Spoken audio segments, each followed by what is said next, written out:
What's up, beautiful humans? Welcome to the second episode of Thrive Haven. I am Blessing Wash and I'm going to be your host.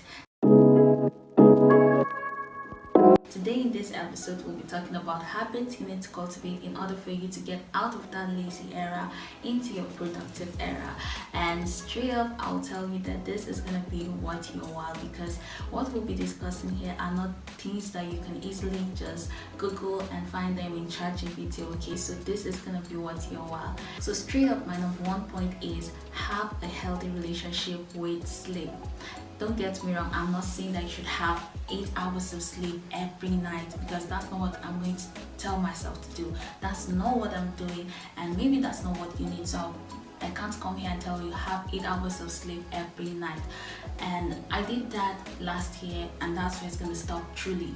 I'm not bringing it to this year. Last year, once this 10, I'm on my bed, and still up to this year, up to this point, I'm trying to maintain that I'm going to sleep by 10 o'clock because having a scheduled time to go to bed is very important in order for you to cultivate a healthy habit with sleep. But just like having that 8 hours compulsory, like every night it has to be 8 hours, that's not what I'm going to do this year. Last year I will sleep by 10 p.m. and I wake up around maybe 5:30 to 6:30. That's the time I usually wake up. But that was unhealthy for me because there were nights that I genuinely needed to sleep 7 hours or 6 hours, and for me 6 hours of sleep can be okay for me, but I cannot go lesser than that. If I need to be a functioning human being, I need to sleep for at least 6 hours, but nothing less than that. And so you know yourself, you know the hours of sleep you need in order for you to be a functioning human being, and that's the hours that I'll recommend for you. But it's good to have 8 hours of sleep most at times, but it's just realistic to know that it's not every night that you're going to have that 8 hours of sleep. And in order for you to achieve your dreams and be productive, some nights you just have to just sleep like 6 hours and not up to 8 hours. But last year I was so rigid with it. Like every night I will have 8 hours, almost 8 hours, and I knew that I had to like just stay in and work through the night a little bit. But I was just so carried away with the fact that I need 8 hours of sleep, and so I'll just carry over things, and then I was just sleeping on my dreams basically. And this year we're not going to be sleeping on our dreams, okay? We're not going to be sleeping on ourselves. And in order for us to be productive, we need to know when to have 6 hours of sleep and when to have 8 hours of sleep. We just need to have a healthy relationship with sleep basically. Not that you have to be strict like every night is 8 hours. That's unhealthy. Just have a healthy relationship with sleep this year. In order for you to be productive, you need to have a good work to rest ratio. Have a healthy relationship with rest. It's not just sleep, it's rest basically. Rest well, and that's what I'm promoting this year. Is your sleeping schedule messed up? I'd like to know. If it is, there are certain things you can do, like for example have a set time to go to sleep, and then you mustn't have a set time to wake up. You can wake up anytime, but just have a specific time. In order for your circadian rhythm to be in sync, you need to just go to bed at a particular time. And for me 10 p.m. is usually that right time for me to go to bed, and I'll not restrict myself that it has to be 8 hours of sleep every day because no, that's unhealthy. Sleep is supposed to serve me. I'm not supposed to be serving sleep. Sleep is supposed to serve us this year, and sleep is not gonna hinder us from being productive. Sleep should help us to be productive. If you are having enough hours of sleep, then you'll be productive. But there are times that you just need not up to 8 hours, but it's still enough hours of sleep, and that's what I'm promoting this year. We're not sleeping on our dreams this year. We're going to be productive. I was super committed to that 8 hours of sleep that I'm one of those people that when I wake up in the night to go and ease myself, I deliberately don't open my eyes wide enough so that the sleep will not run away. I can just come back and go back to sleep sharp. And that's not bad, right? But it gets worse because there are nights that I genuinely know that I'm supposed to wake up and pray, but because I want to get 8 hours of sleep, and I know that prayer is not the problem. When I'm praying, I love it. I enjoy the prayer, but once I'm done praying, that's where the issue is because now the sleep is nowhere to be found. And I don't want to be turning around on my bed counting sheep. And so because of that, I know that if I'm counting shifts, it will reduce my 8 hours and I'll not get 8 hours. And because I'm super committed, I was super committed to the 8 hours, I will forfeit my prayers and just sleep off because I don't want to lose the sleep. It's not about even the prayers, it's about me turning on my bed round and round after I'm done praying. And that's not what I want to do this year. I don't want to compromise on prayers just because I want to get 8 hours of sleep. I want to be productive, and praying is part of being productive. And so I'm just trying to have a healthy relationship with sleep basically this year.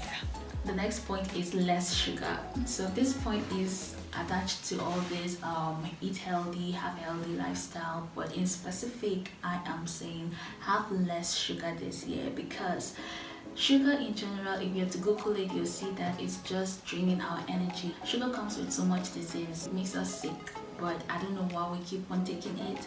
And as for me, this year I've made a priority to lessen the amount of sugar I take, and I'm trying to have a healthy relationship with everything, right? So I'm not going to say that I'm going to avoid sugar totally. I'm just trying to reduce the amount of sugar I take so that I'll have a healthy relationship with food in general. But I know that in 2020 I abstained from sugar completely, and I went far as reducing the amount of food that have high carbs. I don't eat food that have high carbs. I was even doing intermittent fasting. I was avoiding sugar completely in 2020.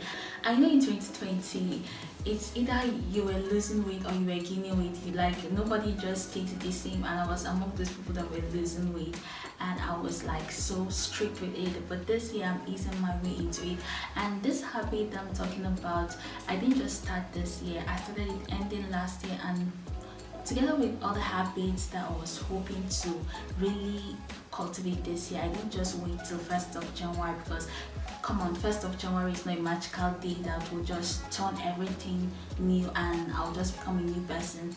We have to like ease our way into this new habit. So I eased my way into it right from the ending of last year, and today can be a good day for you to start a good and healthy habit. You mustn't just turn your life around at once, but you can ease your way into it. So I'm easing my way into healthy eating by reducing the amount of added sugar I consume. So I can take soft drinks here and there, but to add sugar to my tea, that's a no for me this year. That's the way that I'm making sure that I'm reducing the amount of sugar that's entering into my body, like the added sugar.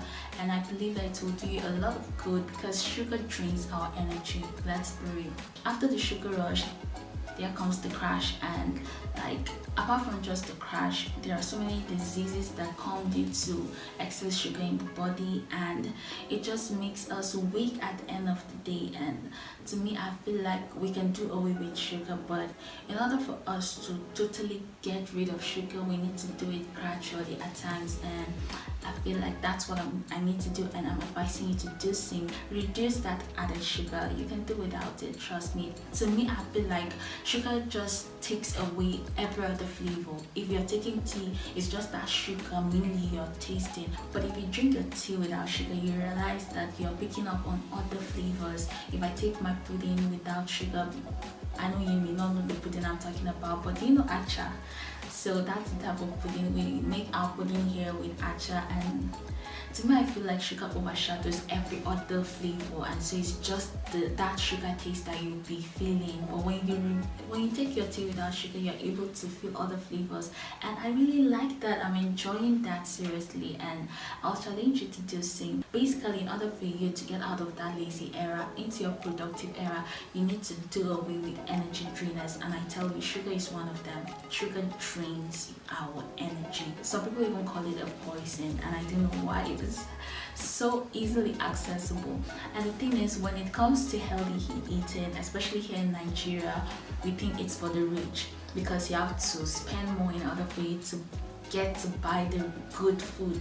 But when it comes to sugar, I feel like it is even adding more to our bank accounts, because you're, instead of spending more to get a good meal, you are just abstaining from a bad meal.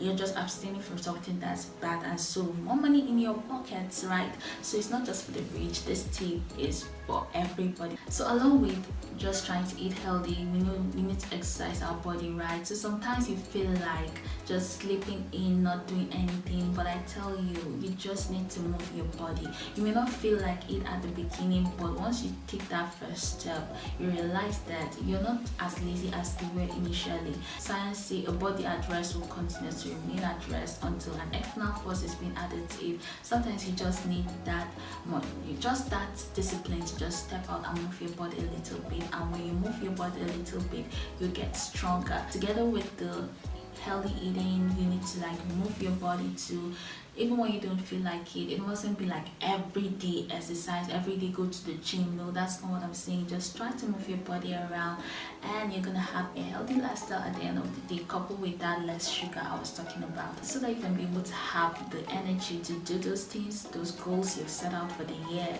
and get out of that lazy era. My next point is read more.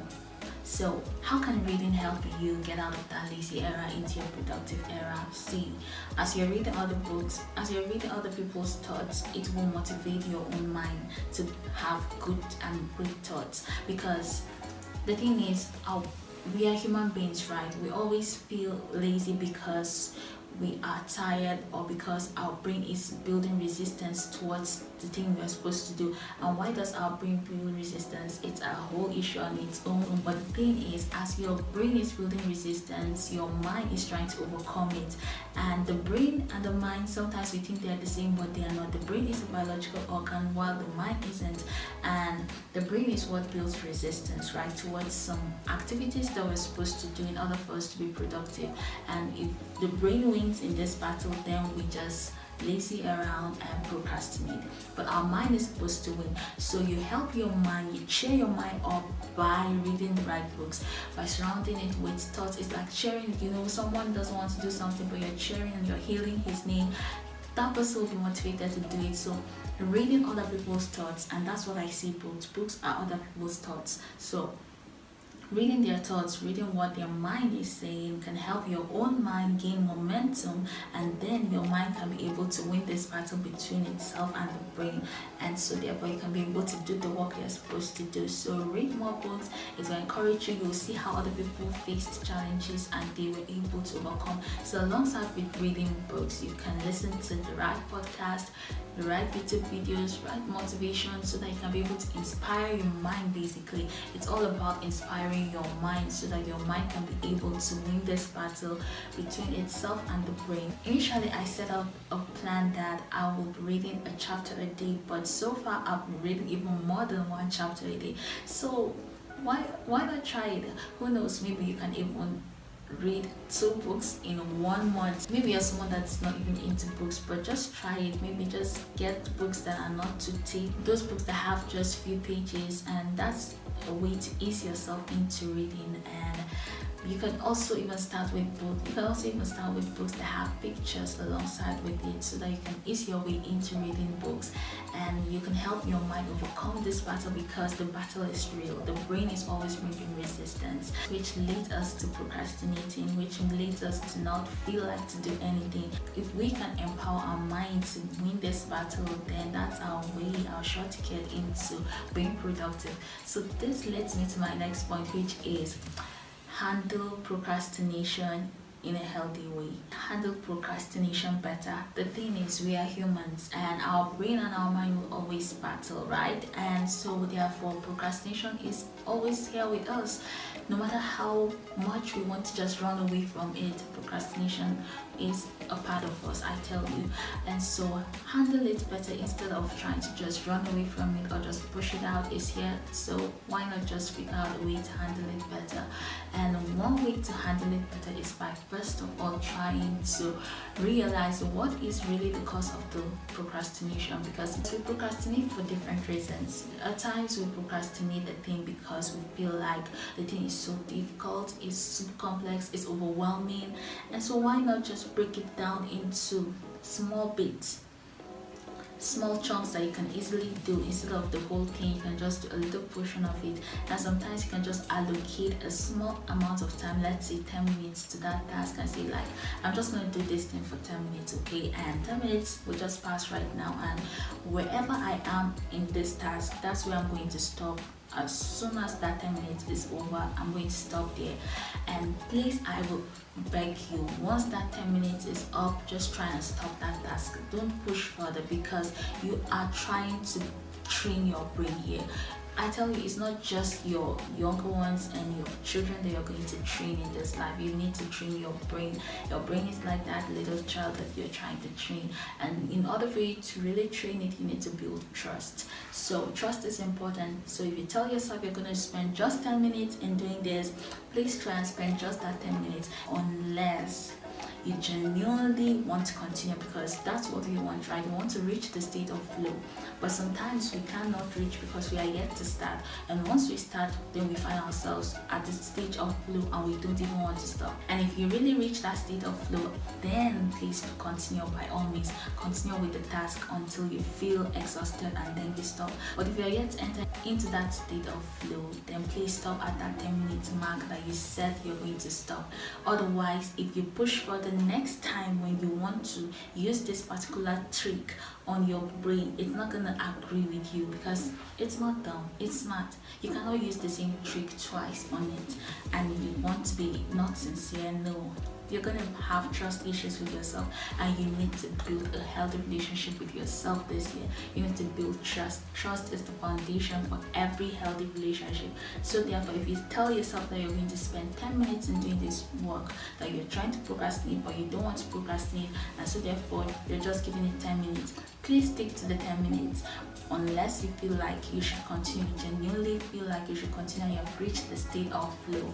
And so far as you reach that state of flow and you now begin to feel tired, as I said earlier, please stop. Don't push yourself more than that, because next time you may not want to start if you know that you're going to push yourself further than where you want to be. It's just about building trust, basically. So once you reach a state that your brain is saying don't go further, then try and stop. Okay, you're trying to build trust. Later on, subsequently, you can go further, but at the beginning, try to build trust between you and your brain, so that your brain will not feel like, I can't trust you. You say you'll do this just for 10 minutes and you end up not doing it just for 10 minutes. You'll do it for 20 minutes. Or you'll say you'll do this till you feel like to stop. But even when you feel like to stop, you don't stop. You push further. And I know sometimes there are times that we just need to push ourselves further. We need to know that sometimes it is not necessary. Well, sometimes it is necessary, and it is good to know the difference between the two. And there are so many other reasons why we procrastinate. Sometimes we procrastinate because we genuinely do not know why we should do this thing that we want, that we're supposed to do. We genuinely do not know why we're supposed to do this thing. Your brain will definitely build resistance, because it feels like there are other things that you should be doing with your time. So why spend your time doing this when there are better things to do? So instead of you just forcing yourself to do that thing that you don't know why you should do it, I'll advise that you take out time to really educate yourself on the reason why you should do that thing. It's like you being given the task to cut a tree, and you have a blunt ask. It's advisable to take out time to sharpen your ask before you now go back to trying to cut the tree, because you may think that you're wasting time by sharpening the ask, but no, actually you're saving yourself time and strength. And so that's what I advise you to do. So instead of just pushing yourself to just get the task done, why not take out time out of the time you're supposed to do the task to educate yourself on why that task is important? And that way, once you know why that task is important, you have more motivation to do it, and therefore you have less resistance from your brain, and you find out that you're doing it and you are enjoying it because you know why you are doing it. So I feel like using this will help you handle procrastination better. And trust me, I've not even scratched the surface when it comes to procrastination. I think I have to dedicate a full episode on that, and I think it's really important for us to do that, because procrastination is a huge topic of its own, and I just scratched a little bit. I won't even say I've done justice to it, but I'm here to encourage you that this year you need to handle procrastination better, and instead of just trying to just walk your way through the thing, like handle it better, because sometimes procrastination is a sign for you to just pause and take a break. And so why not just pause? If that is it, then pause. It's good to take the pause, because while you pause and do another thing, that's when the idea you've been chasing for weeks will now be rushing to you. At the time that you're not even looking for the idea, you are busy trying to write a book and then you feel exhausted. Pause. You're in the process of writing a book, but you are feeling lazy to even on your laptop to start writing. You're lazy to pick your book and start writing. Maybe it's a sign. Maybe it's a sign for you to pause. Pause and go and do something else. Pause and go and do something like washing plates. Because trust me, most of my ideas rush to me when I'm washing plates. Sometimes I would like to brainstorm, but as I'm chasing the ideas are running themselves. Once I leave them and I go to like start washing plates, I realize that those ideas I've been chasing for weeks are the ones running to me. It's easier for me to like bring this idea and the other idea together and come to a logical conclusion while I'm washing the plates, because I'm not even stressed over it. I'm not stressing myself over it. It's just coming and just flowing, and the ideas are the ones running to me. I'm not the one chasing them. And so that's what's whenever you feel like you don't want to do something, you feel exhausted, sometimes it's best to just take a pause.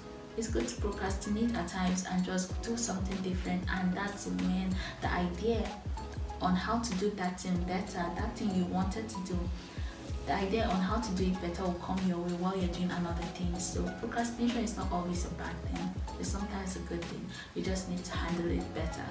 My next point is say no in the right places. Seriously, most times we're tired, we're lazy, we're exhausted, we even procrastinate because we've said yes to too many things. We have a very long to-do list and we are now overwhelmed. And sometimes like the to-do list is so overwhelming that when we're thinking about it, we get exhausted. And because you have so much to do, you've said yes to so many things, now you're just thinking on how on earth can I do all these things, and all your energy is going to that thought. All your energy is being spent on thinking on how to do that task, and you end up not even doing the task because you've spent all the energy that you're supposed to use in doing the task in thinking about how to do the task, or just thinking about doing the task. So please try to say no in the right places this year in order for you to conserve your energy. In order for you to have enough energy to be productive this year, you need to say no in the right places. You can't be saying yes to everyone. It's hard sometimes. This year we want to be productive, right? So be productive by saying yes. Saying yes to just those things that you need to say yes to, and say no to those things that are not so important. Say no in the right places and it will help you conserve your energy so much and you will be productive. My next point is continue prioritizing mental health. So I believe you're already prioritizing your mental health. If you aren't, what are you doing? Like, what did you do in 2023? 2023 was all about prioritizing mental health, and I'm here to tell that you should continue prioritizing your mental health, because if your mental health is down the drain, we're talking about depression here, girl. We're talking about depression here, guys. And if you're depressed, you're not going to be, where's the energy to do all these things that you want to do? You will be in your bed all day, hopeless and just drained basically.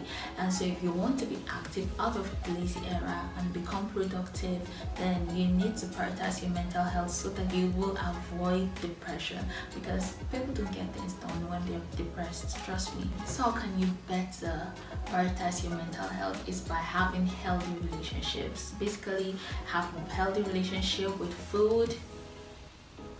Eat the right food, because if you're in Nigeria, you know that a hungry man is an angry man. Come on guys, a hungry man is an angry man. And so if you want to not be angry all the time and lose it up here, you need to prioritize your food. Okay, eat the right food. They'll not just fill you up for nothing, but they will give you the right strength, because there are some food that when you eat, it's like you just want to sleep immediately. I don't get it. Like, I'm eating food to have energy, but I'll eat and then I'll feel like to just sleep. And I don't think that's the right food for you. That's the right food for me. There's some food that when you eat, you don't just get energy. Seriously, it's like they drain the energy out of you, and we need to seriously educate ourselves on the right food for us, because your blood type even matters when it comes to the food that's right for you. And sometimes we are ignorant about that and we think that this food is good, whereas it may not be good for us. You and sometimes your body is the best person to tell you which food is good for you. I ate banana in an empty stomach and I felt it. Nobody told me. And personally, I don't drink watermelon after I've eaten a meal. No, that doesn't work with me. My body has already spoken that to me. My body has spoken to me concerning that. And please listen to your body. In order for you to maintain a good mental health, you need to prioritize your food. I know I'm not going to do justice to this mental health issue and I need to, on this episode, but I need to say it regardless. I'm going to talk about it in another episode, but here I'm here to tell you that you need to maintain a good mental health, and in doing so, you need to prioritize your relationship with food, your relationship with your friends, your relationship with your family. Basically, I should even say just prioritize these three F's, because food, friends, family, if you don't prioritize them and have a healthy relationship with them, your mental state is not gonna be it. I tell you, you need to take out time to visit friends, have time with friends, just laugh around, be in speaking terms with your family members, be in a good relationship with them, and in whatever relationship you're in, let it be healthy. Okay, let it be healthy. And in a healthy relationship, there is no unhealthy competition, because it's there in the name. It's unhealthy competition. So if you are in a healthy relationship with your friends, you will not be competing with them. And in order for you to prioritize your mental health, you need to seriously stop comparing yourself to others. You should be comparing yourself to yourself, baby. Like, compare 2024 to 2023 and see whether you are improving or whether you are repeating the same thing over and over again. Not comparing yourself with your friend or any other person, but you should be comparing 2024 to 2023. That's what you should do, and to know whether you are repeating the same year or you're actually progressing. And so, in order for you to prioritize your mental health, you need to do away with unhealthy competition, comparison, and all those stuff. Just have a healthy relationship with food, friends, family. That's where I will just stop that for now, but I know that there's so much to it when it comes to mental health, and trust me, I'm going to talk about it in another episode. So I believe I've mentioned 6 habits already, and I'm sure that there are so many other habits you need to cultivate in order for you to get out of that lazy era into a productive era. But for this episode, I think this is where we're going to stop.